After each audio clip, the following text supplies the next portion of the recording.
Y'all go have barbecue. Welcome to the BBQ Therapy podcast. My name is Tavis Bryant of Yago Ham Barbecue. Have you ever stood around a smoker or a grill and felt the world fade away? Now that's barbecue therapy. Hi, I'm Tavis Bryant of BBQ Therapy podcast, and joining us for a therapy session tonight is one Stephen Strong of Big Wally's Barbecue. Stephen is a seasoned pitmaster who wears many hats in the barbecue world. He competes in barbecue contests, judges with SBN, SCBA, and KCBS, runs a successful catering business. Whether he's behind the pit or the judging table, Stephen brings a full circle perspective to the game.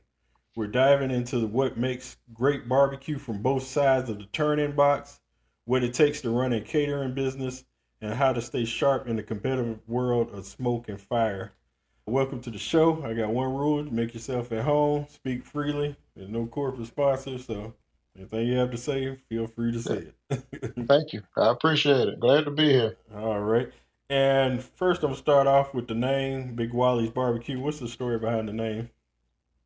So, Big Wally was my grandfather, my paternal grandfather. Like I tell people all the time, a lot of my childhood memories consist of being outside cooking, grilling, frying fish, playing horseshoes with my granddaddy and my dad in his yard. And I've just had a love for outdoor cooking since then. Wallys Barbecue is homage to my grandfather. This actually a picture of me and him as my logo.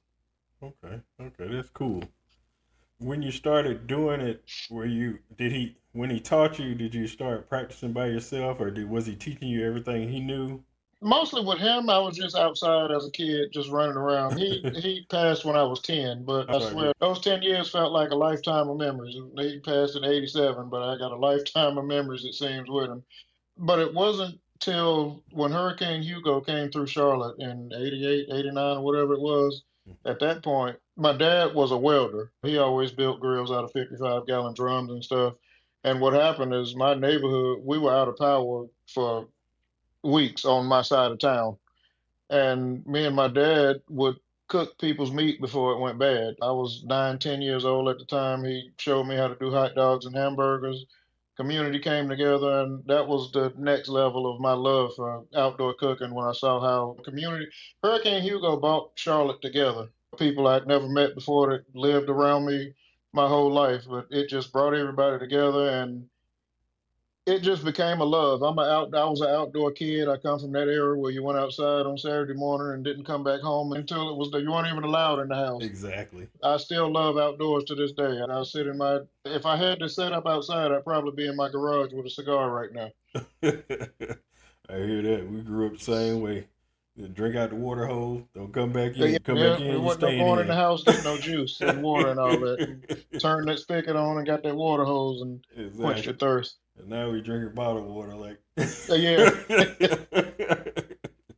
So, what was the moment you realized that barbecue was more than a hobby? So I moved to Savannah, Georgia in 2012. Around 2014, it was kind of like an epiphany. I was looking at something or reading something, and the old quote was the one thing you do for free if you could. And that was the one thing. Job was slow at the time. I'd always wanted a big grill. It was always a dream. I always talked about it. But at that moment, I was like, you know what? Let me do something about this. I've been cooking for people. And of course, people will tell you you should start your own business and blah, blah, blah. It's a lot easier than it sounds. You got to have a business. There's a lot of people that can cook, but you got to have a little business savvy too. Mm-hmm. I just started asking questions. I ended up meeting a couple guys who own barbecue restaurants in Savannah, and they mentored, answered any questions that I had. I went on Facebook Marketplace and found me a grill, and I did a pop-up the following Saturday and did wonderful. And it's been going ever since. Oh, wow. And I didn't, and that day I didn't have a lot of people come through because it wasn't a very busy area. But what gave me the motivation was the few people that did come. A lot of them came back twice, or they went and got people and brought them back. So I was like, you know what? Maybe on to something here. And it just continued to grow. yeah, that always that first step, once you step out there, it gives you the confidence, like, maybe I can do this because when I putting this together, I'm like, man, ain't nobody gonna come on this show. Nobody know me. A Yeah, few people know me. My wife, she always go out there and do it. Go ahead, give it a shot. yeah, It ain't gonna hurt. What is it gonna yeah, hurt? yeah. I will say my son was a huge reason too. I was the first time. He was 4, but I just wanted to. Every dad has that. They want something for their son to look up to, and you want to provide. You want to be there. You want to be that hero. And he was my why for a lot of things around that time. I was a new dad for the first time dad, just still figuring that out. Unfortunately, me and his mom didn't work out. We had that, but we co-parent well, and back then, so he was my why. I just wanted to give him something to look up to, and and that was another big reason. Exactly. Have a legacy for Yeah. him and have a skill that maybe if he want to learn, you can have it already in place. Because I have a 13-month-old and a 9-month-old, a 9-year-old. So Okay. I definitely got to grind. Is number one before anything. We fathers, so that's our number Right. one Yeah. responsibility to make sure they're okay. So I definitely understand that. So what made you get into competing?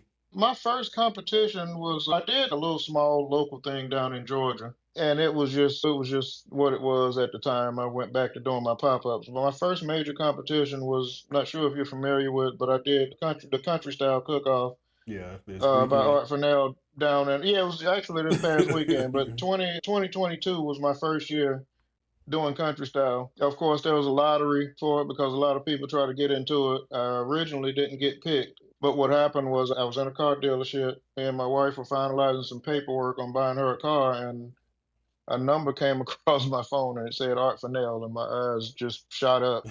I went out. Evidently, somebody had. I walked away from the table and didn't say nothing to her or the salesman. I saw that name and knew I had to take that call. And somebody dropped out. I got chose, and he asked me if I was ready. It was about a week away, so I didn't have as much time to get ready. And I was like, "Yeah, I'm ready." Went down there, and I actually got first place in chicken. Oh My wow. first year doing it. Out of I think it was 40 pit masters that year, and the bug just hit me after that. It's I tell people all the time, you get that first call. Because a lot of people do competitions for years and never get a call or whatever. When you get those calls, that bug jumps on you, something serious. So I just started looking for other stuff and started asking around, like, how do you find these competitions? And I started getting some websites, information from people, and it just went from there. What's funny was most of the time I'm in my daughter's room with her or my wife doing stuff and I'm watching YouTube. So it Hmm. just happened this yesterday. I'm watching this guy video. He was at Country Style. First booth he rolled up to was yours. Because y'all had the army green shirts on. And I was Oh like, yeah, wow. yeah. I was like, wow, that's a coincidence. So how's that atmosphere? Because it looked like it'd be jam packed out there. And It does, but I call it the greatest day in barbecue. It's a beautiful day. And after doing it a few years, you meet these guys, like you said, you mentioned Spoon Fed earlier. Spoon Fed's a country style veteran. There's a lot of trash talking, but it's family. We root for one another. We push, everybody's happy for one another. People come out and have a good time. It's a good, clean environment. It's one thing I look forward to every year. I tell people all the time, I'm booked for the rest of my life on Father's Day weekend. As long as there's a country style going on, I'm booked that weekend. so once y'all make it in, y'all in permanently until somebody drop out. That's when somebody able to come in, or they do a lottery every. It's certain ones, certain people just gets to the point where you have to be there. There's a couple country style guys. If you try to have one without them, it may not be a good. So there's certain faces people look for. But I've been fortunate to be able to do it the last 4 years. This was my fourth one, and as long as I'm welcome, I'll be there the Saturday before Father's Day. How hard is it? Because there'll be a lot of people there. For those who don't know, Google country style cook off, and you'll see Yeah. what I'm talking about. But how hard is it to concentrate with that many people maneuvering and asking questions and cameras all in your face? You get used to it. I've been fortunate enough to be in a couple videos and got a little.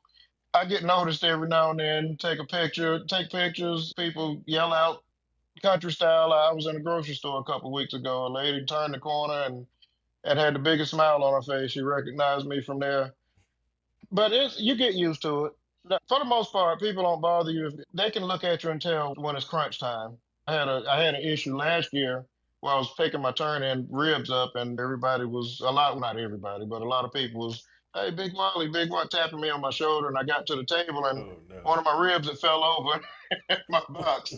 So I had to explain that to the judges. Maneuvering the hardest part is maneuvering through a crowd to get to the turn-in table when it's your turn. Other than that, there's no problem. I enjoy it. You just got to learn how to multitask. I invite people back to look at my grills or whatever. I love the people. Oh yeah. It seems like it's an excellent atmosphere. I'm gonna drag my It wife is. out there. It's a beautiful atmosphere. If you get a chance to come, you definitely make one. Make one of those events. Yeah, I'm gonna try to get up there next year because I already drug her to Memphis in May this year, so I didn't want to press Okay. it. I didn't want to Yeah. press my luck. What is your favorite sanctioning body to cook under as far as competing? As far as sanctions, SBN is probably my favorite one. Okay. It's I feel you feel it's a more free environment. And I've never cooked a KCBS one. I took the judging class. I'm a certified judge, but I've never actually cooked one because not a lot of them come through here. And the ones that do, I'm a guy. If I'm doing sanctioned events, I'm shooting for points and trying to get invited to invitationals, and just one or two a year coming through my area isn't gonna get me there.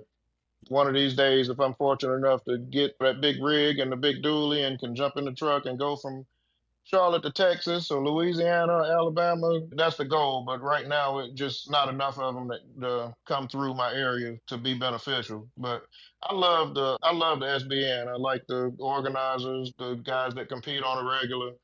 It's just a fun environment. But when it's time to go, it's time to go. Do they have four meat competitions or? I think SBN has one that may be for me. I think down in Spartanburg, I believe. But for the most part, here in the South, shoulder and butt is king, and of course ribs a close second. Very rarely get chicken, and I think there's maybe one or two that have brisket. But pork and ribs are the main proteins here in the South, North and South Carolina. And Yeah. I go down in South Carolina for a lot because I'm in Charlotte. Where I can throw a rock over the South Carolina line.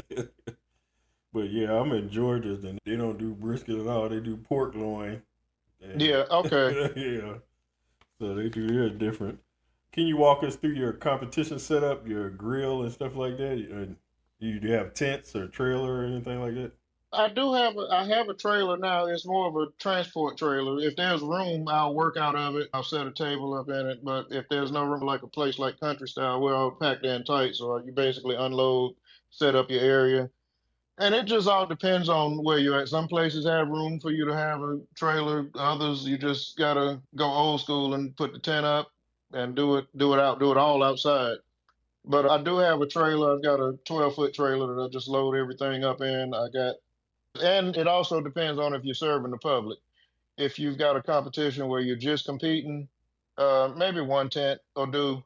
Serving the public, you got to bring a few more tables. You got to have a crew. You got to have bigger grills. But I'm a drum guy. I recently switched over to drums. When I first started, I had a great big contraption. It had a grill, it had a smoker, it had sinks, it had fryers, and it was a good grill. I could do a bunch of volume in it. But what I found, there was two problems I had with it when it came to competing: weather, rain, and being out throwing wood, trying to keep your temperature up and everything was a pain, and also doing volume for people, and also trying to do competition meets in the same grill Hmm. is a headache in itself. You lose a lot of heat opening and closing. You got to check your meat for the crowd. You got to check your meat for the comp when it's time to do that. And everything is just chaotic. I did well with it, but I had to, for competition purposes, I minimized it down. I've got three drums and a gravity fed smoker now that I usually run. And my eventual goal is to get a drum for one drum for each protein. So four drums, and like I said, Hunsaker drum is my go-to. Oh, okay. And so Okay. you just had girls can cook too on. She's actually the reason what watching her page when I wanted to transition over to drums. I Hmm. did a lot of research on some of the more popular brands and watching her work at Hunsaker, watching her talk about it. She sold me on Hunsaker. And Yeah. I hadn't been disappointed. Matter of fact, I had one. I just bought one and it delivered this morning. So it's been a great day. I started the morning off getting a new drum, and now I'm talking to you. Couldn't have been a better day.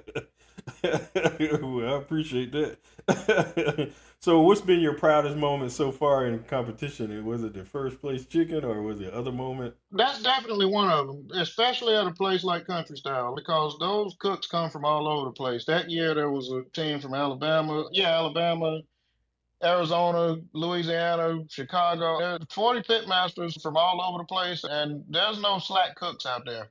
So to go there and do that my first year, that's always going to be something that I hold close to my heart. And probably another proud moment was there was a comp here a couple years ago in Harrisburg, North Carolina, and it was some big time names there, guys on TV. It was a SBN competition, and there's a gentleman. His company is called. He's got Central Smoke Central, I believe.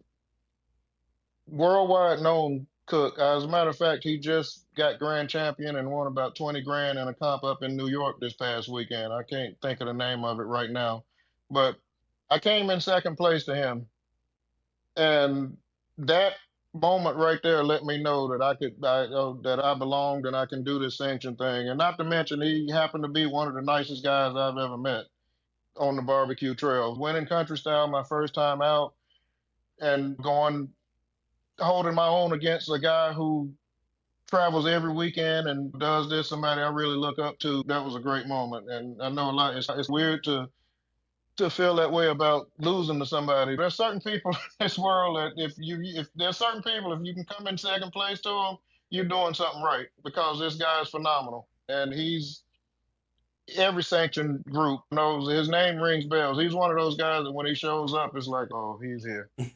And those are two of my most proud moments.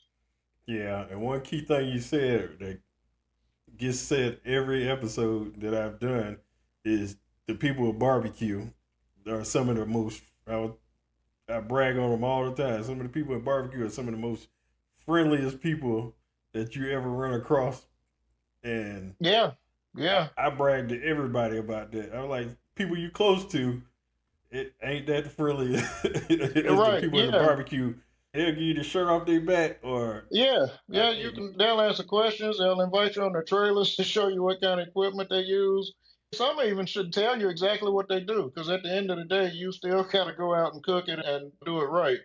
But yeah, you're right. I think barbecue, that's one of the other things I love about it. It brings people together. It doesn't matter what race you are, what your background is, what your political preference is. Everybody's out there just for the love of that smoke.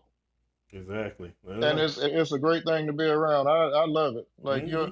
the title of your podcast is appropriate. It's very therapeutic for me. Yeah, I got it from. I had listened to a podcast, the Black Smoke Barbecue podcast, and they Hmm. had an episode about barbecue therapy and mental health and stuff like that. And I was like, Yeah, it is therapeutic because you be out there and like me, when I had time right now, I'm waiting for my daughter to get up in age before I get back into trying to compete. But I used to go out there in the morning, come back in the afternoon. My wife had to come down and check on me. I'd be just yeah, down here just doing stuff. yeah. That's me. I'll start something at 9 o'clock that night and just sit outside in my garage. And my mom and wife, they worry about me not getting sleep. And I feel like I'm out here with the ancestors. I'm good. Like this is my therapy. Exactly. I sit out there. I got my speaker going. I got the smoke rolling. Maybe a little bourbon or whiskey, whatever the flavor of the night is, and I'm fine. I'm in heaven. Exactly. I mean, it's like a hobby. It's not work to me. It's No, it's not. mm, It's yeah. Even though sometimes the grill can frustrate you, the wind, the environment. I probably quit 5 or 6 times every time I cook, but it's if I'm doing a pop up and I get up that next day and people start coming and buying and enjoying and taking back, that's what it's all about. That's when you like, okay, that brutal night last night was worth it. Sometimes it's cold, sometimes it's rainy. The part that people miss when you're out there just making it happen. A that's lot of people think you can snap your finger and that stuff's ready, and no, it's not. It takes a lot of patience and a lot of passion. I mm, tell people all the time, if you're doing barbecue for the money will come, but if you're doing it for the money, you're not gonna be doing it long. You gotta love this. Exactly. It's a grind because But that yeah, when it comes to barbecue, ain't no throwing it in the refrigerator and bringing it back out like other no, stuff. no, no, because people can tell if you did that. Exactly. So you definitely got to be on your game. So how do you mentally recover from a tough finish or a cook that didn't go to his plan? Uh, there's so much going on in the world, losing to, and most of the time, these are you're losing to people that you know, that you see a lot. I'm a person, I root for people, man. Of course, the goal is to go out there and win. But if I don't, now, if I have a bad cook, and I'm sure being a cook yourself, when you've had a bad cook and you down on yourself in that way. But as far as not getting a call or not going the way I want it to as far as the results are concerned. That's just I'm just not that guy. I'm happy for the people who win because believe it or not, both sides of it, being a cook and a judge, the people who win deserve it. And it just is what it is. And I'm gonna root for you. I'm gonna be out there cheering just like your cook team is. And I'm glad you said that because I'm getting into judging. What made you get into judging, and how did that change the way you cook in competitions? Man, to figure it out. I need to see what they were talking about on the other side of them walls. Because when you start getting into sanctioned barbecue, there's certain things that you can't do as like at a country style or because that's just down home, head to head, smash mouth barbecue. There's a lot more strategy to sanctioned barbecue, even down to garnish and how you trim stuff. Judges have there's a certain flavor of the month where you may have to use a certain kind of sauce. The geographical area you're in, do they like sweet? Do they like a little heat? Do they like mustard? Do they like ketchup? Something like it's a lot of strategy to sanction barbecue. So I just wanted to get in the judges classes and just look at some of the presentations, taste some of the tenderness and all of the aspects of what they judge on, and just see what goes on that side so it can help me on the cooking side. And that's the biggest help has been. I've been fortunate enough to judge a few and have seen some awesome plates, especially pork. Because you got some guys out there that can really my first competition doing pork, I'm thinking they just wanted pulled. I didn't know much about money muscle and tubes and all that other stuff. I just put a box of pulled in there and it was good, but it wasn't what the judges were looking for. There's some guys that can trim a Boston butt down and do some amazing things with it. So I just wanted to see what was going on. Between that, I'm a student of barbecue. I say a lot. If you ever feel like you've got this thing figured out, just stop doing it because you're never gonna figure it. There's guys who've been cooking 50 years, still learning and can still learn from somebody else. I'd like to say I'm a student of barbecue. I watch a lot of YouTube. I've got a lot of mentors. A lot of people have helped me along the way, and now I got people that reach out to me wanting to be a mentor. And I'm like, hey, look, I'm still figuring it out. Let's do this thing together. I never turn anybody away, but I tell them up front, I'm still learning myself. Come on, we'll figure this out together. Exactly. If I learn something new, I'm gonna bring it to you because you never quite figure it out. That is true. That is true. And sharing information is the best way to do that instead of trying to see somebody struggling and Yeah, let them figure it out and watch yeah, them sink instead of you can easily go over there. Hey, have you tried this way or have you tried this tool or something like that? yeah, Which is not what's the harm? They still got to beat you yeah. cooking. Yeah, I'm not gonna come over there and cook it for you, but if you need a good sharp knife or some foil or whatever, if I got it, you can have it. Like, and I would hope you do the same for me if I ever needed it. Exactly. So you do pop ups. What is your most requested item on the menu? My most requested item is actually probably not my baked beans are probably just as popular as my meat for whatever reason. But on the meat side of things, ribs and rib tips. One of my mentors was a guy out of Chicago that opened up a barbecue restaurant here in Charlotte in the late '90s, and he was the first person that introduced me to that Chicago style French fries, the mild sauce, and the rib tips on top, and I was amazed. I'm like, this is the part that I leave on the rib and cut. So he taught me how to separate the tips from the meat, and I started out when people would buy whole slabs, what I would do is I would throw the tips in as an extra, and they just took off. And I added them to the menu, and it adds a nice little profit margin to the day. because now I'm doing tip dinners and I'm doing tips in the French fries and everything. So my ribs and rib tips are probably my most requested items, and Okay. the bake and those baked beans. And how do you balance competing on weekends as well as running the pop up?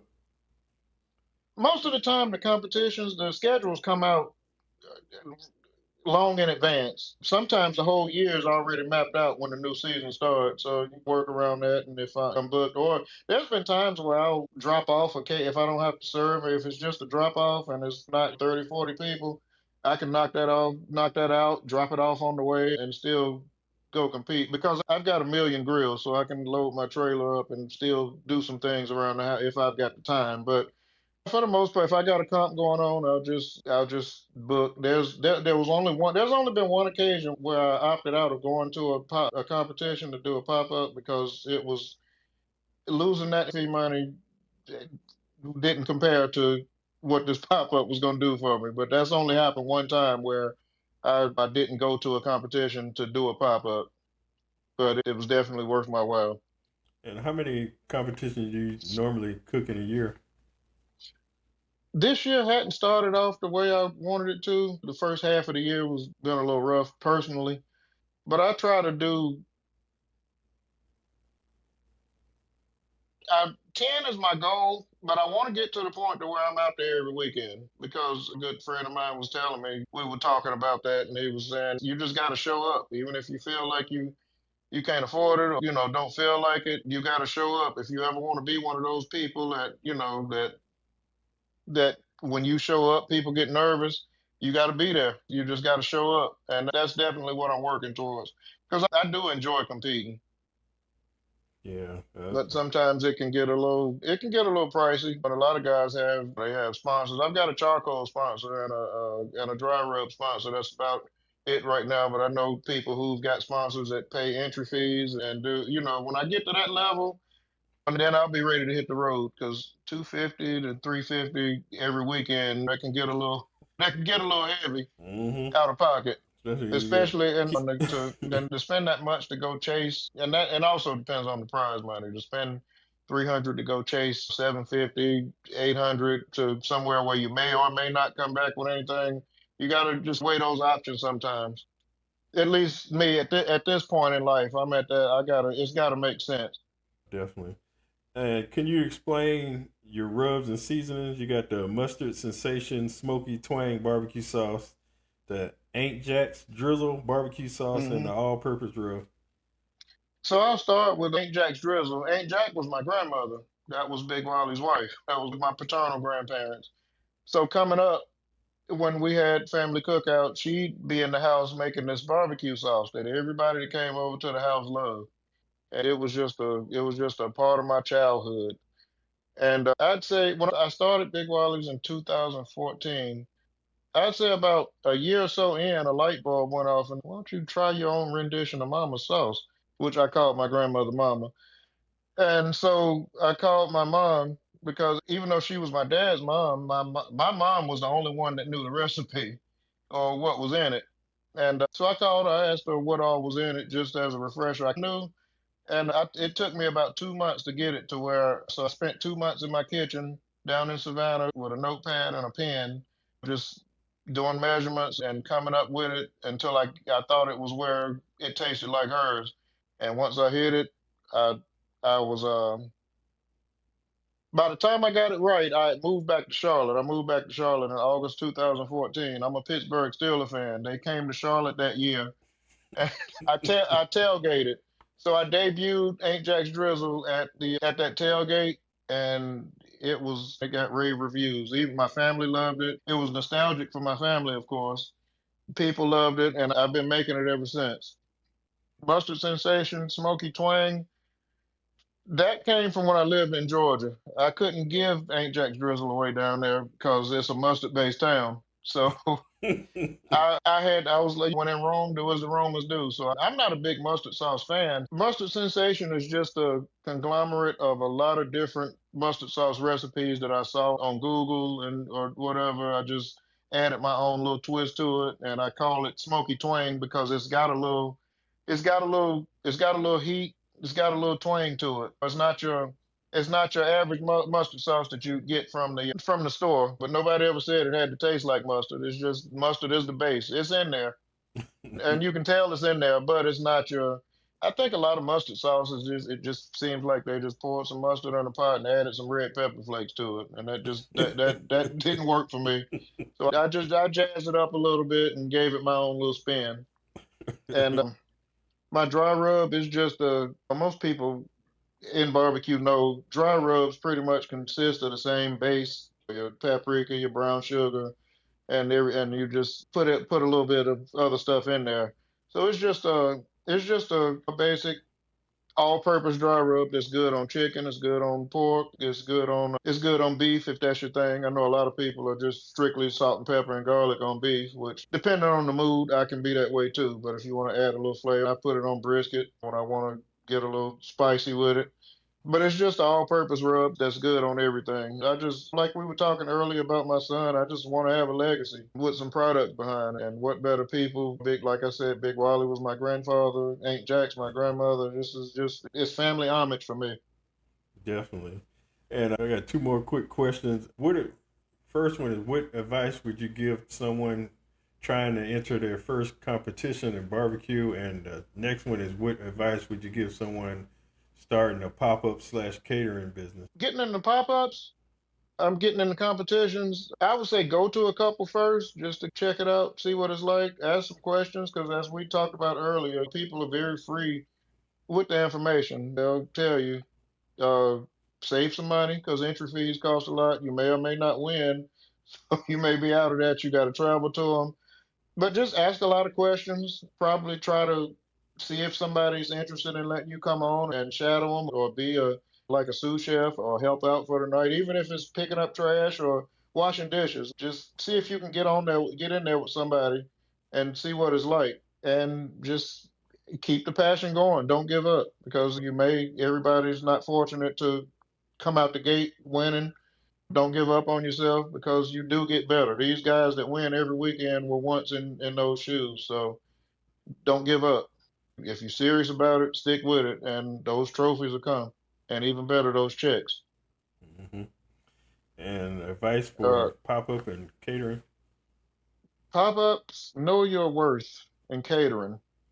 People will try. Catering is probably my least favorite thing to do because people, the head counts change. They want to negotiate. A lot of people, not everybody, but a lot of people, and you just don't know what goes into this. Food's high, it's time, it's effort, it's charcoal, it's just know your worth. Don't lower yourself. If you feel like your price is fair, stick with it. Don't lowball yourself because somebody else doesn't feel like it should cost that much. Now, you can't be outrageous, but that would be my main thing. Just stay even keel. You have to have a good temperament because some of the clients will take you there. But that would be my main thing. Know your worth and your price is your price. And they can give or take a little bit. There's always room to negotiate, but you don't have to do it to the point of where you're losing to please somebody else because you get into this to make money. There's no sugarcoating that. We all get up there, whether we go to work or whether we cater, whether we work for ourselves. The purpose of this part of the cycle of life is to make money and provide for your family. So just keep that in mind. That would be my main thing. Exactly. No hookups. Yeah, yeah, no, those hookups have you out of business quick. Exactly. All right. That's the interview portion. What I'm gonna do is switch over. What I did is came up with a game, and it's college basketball had the tournament bracket. So what I came up with is a tournament bracket for meats that you cook on the grill, and you just pick whatever one that you prefer to eat. All right.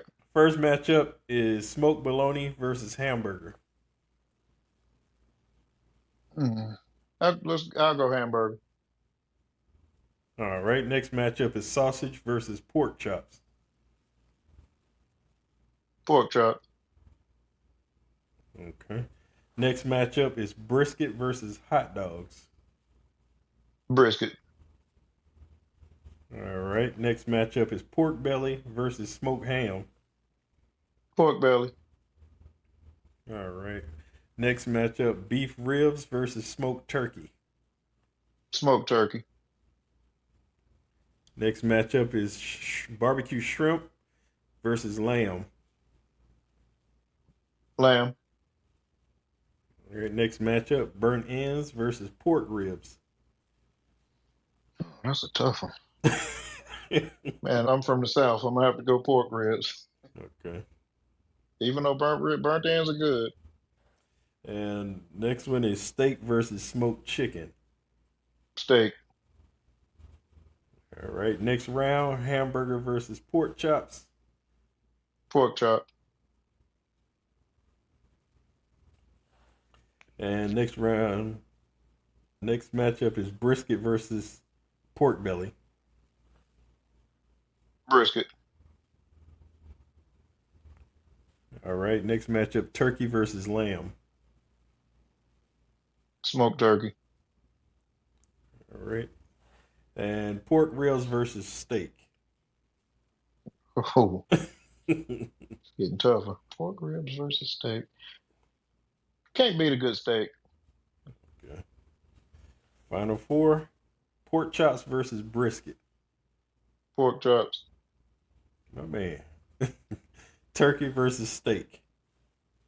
Oh, turkey. All right. And final is pork chop versus turkey. Oh man, let's say. Well, I'm gonna go smoked turkey. That's becoming one of my favorites to eat and to cook. I've been playing around with a lot of those lately. All right, turkey is the winner.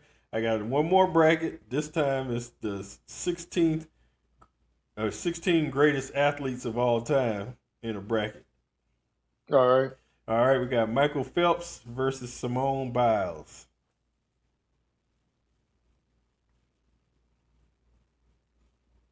Not Simone Biles.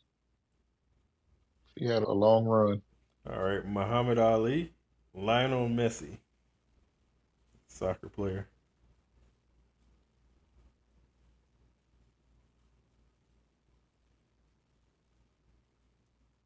A lot of people might get mad, but I'm gonna go Messi on that one. Yeah, that's what the show all about. Tom Brady versus Roger Federer. As much as I hate to admit it, Tom Brady. You can't tell by the colors of a Broncos fan. Ken Griffey Jr., LeBron James. Oh man. I'm gonna go with the lefty, Ken Griffey Jr., All right. my fellow lefty. Usain Bolt, Tiger Woods. Tiger. Kobe Bryant versus Cristiano Ronaldo. Kobe. All right. Wayne Gretzky, Dale Earnhardt. Oh, I'm from Charlotte. That's Dale all day. All right. And Michael Jordan versus Serena Williams. Michael Jordan.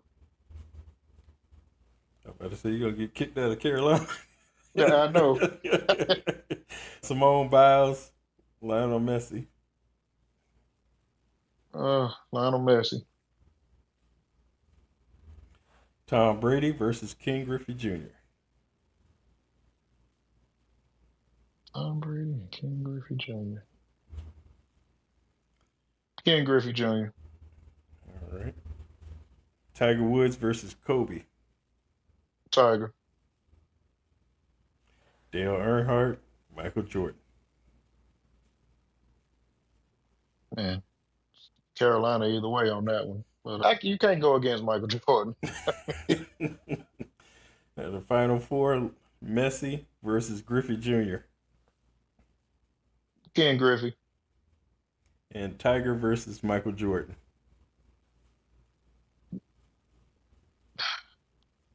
I'm gonna go Tiger because he had a in his day. Woo! All right, your finals is Griffey Jr. versus Tiger Woods.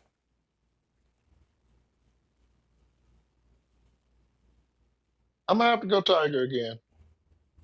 All right, Tiger Woods Yeah. is the In winner. his day, there was nobody better. That is true. That is true. All right. That's one of the only golfers you ever see that, that would beat people by 10, 12, 13 strokes. That's Exactly. He did stuff that folks will never do again. no, I don't think so. All right, Stephen, your therapy session is over. You have anybody to promote or any shout outs or anything? I want to shout out my brother in barbecue, Pitmaster Cheese, for introducing me to your page. Good guy, real good guy. And just thank you. I want to shout you out. Thank you for giving me the opportunity. This is my first time ever doing a podcast. I thought I was going to be nervous, but you made it easy. I Made it very appreciate comfortable. I appreciate it. Did well. And shout out to Pitmaster Cheese and them. They went up and did big things up there in New York. They got first Yeah, place they did. hog. Yeah, yeah. Oh, yeah. Him and Sweetie do. I don't know if he barbecued Darryl Walker, but that's another mentor. He's in Louisiana, so I can call him and ask him questions. And he gave me a tip on drums that I was missing, and it changed every cook from then on out. So yeah, Cheese and Master Cheese and Darryl Walker, Sweetie's Barbecue, definitely top tier in my book. Yeah, definitely. I did reach out to him. He said give him about a month and he'll be able to come on. So I definitely did Yeah, reach out to him. But definitely, he anybody else you know that want to come through and be on, definitely send them my way. And will. I definitely appreciate you. And like I said, I have an open door policy. So anytime you want to come on, hey, welcome. And definitely, you can give them your website and stuff like that in case they want to get your seasonings or anything, how they get in Okay. contact with you, as Yeah. well as the pop up or catering or anything. Okay. The website is Big Wally's barbecue spelled out, .bigcartel.com. That's the website. You can get sauce by both my sauces and my rub. Instagram is at Big Wally's BBQ. And actually, I'm trying to grow my YouTube page as well. That's at Big Wally's Barbecue. Barbecue spelled out on that one. All right, appreciate it. And everybody, we'll see you next therapy session. Y'all have a good day. Thank you for joining us on another episode of the BBQ Therapy Podcast. My name is Tavis Bryant. Please tune in to YouTube, Apple, Spotify, Amazon, and any streaming platform near you. Please pay the secretary on your way out, and we'll see you next episode.